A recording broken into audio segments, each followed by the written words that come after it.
let's just take WTI crude oil from 60 to 100 here. How much of that is Iran and how much of that is other stuff? Oh, I would say over 100% closure of Strait of Hormuz. And that's starting out, admitting what I got wrong. I never thought that whatever we did, the U.S. military allowed this strait to be closed, but it did. Yeah. So what it's doing now is it's adding fuel to the pre-existing bearish trend in crude oils. And I say bearish because before this happened, it was the U.S. proliferation of supply and demand from the U.S. and Canada heading towards 8 million barrels a day. It's going to 10 now because we have major incentive from price now. The key thing that's really missing, another thing I really got wrong this year, key thing that's missing that's really never happened when you have these kind of global energy shocks is wealth reversion. I mean, the U.S. stock market says, yeah, we don't care. We're going to keep going up. And that's, I like to point out, that's the number one inflationary force. Crude oil, short term, it's temporary.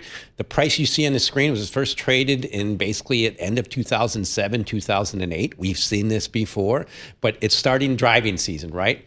And that average price of gasoline at $4.50 versus this time of year close to $3. Even diesel heading near to an all-time high. That's going to be demand destruction. But to me, the key thing for this year is where we go by the end of the year. And natural gas, I think, is the guide. On a year-over-year basis, it's down 10%. In January, it was up 1%. Now, that's the front future contract.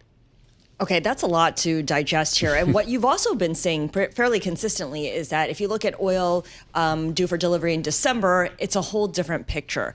How has that picture evolved, though, as everyone's gotten more accustomed to the idea that this is going to be a higher for longer situation? Yes, exactly. I love when people in commodities adjust to something a higher for longer. It usually means they're going down. It's the number one lesson in commodities. When they go up, they go down, with the exception of gold. There's only one major sector that's made a new high this year. You might not know it. It was precious metals. And that's already put in a good peak. So I look at December crude oil future. Right now on our trusty Bloomberg screen, we see $83 a barrel.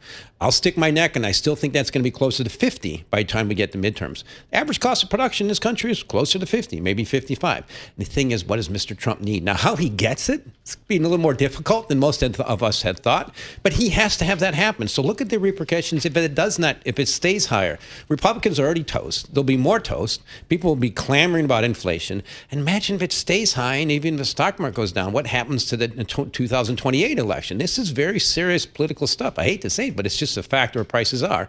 But the bottom line is simple, oxymoronic statement. The leader of the world's largest energy producer and a net exporter wants energy prices lower. And we have an election in November, and the number one issue is affordability. What do you think is going to happen?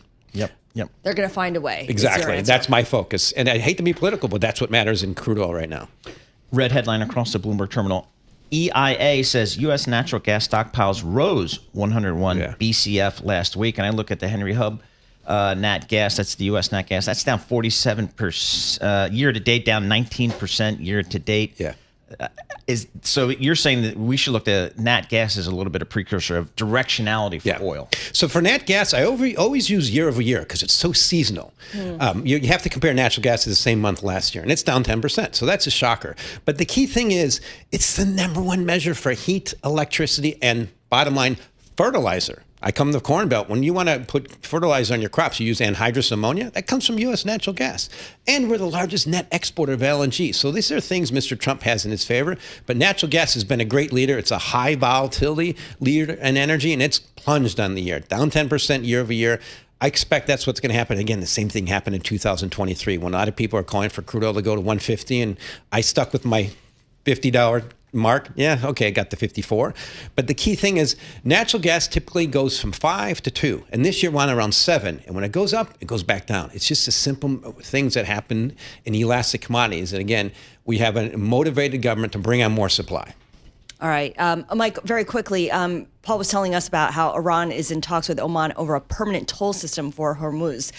This was one of the headlines that crossed. What's the oil market's reaction going to be if this is something that's announced?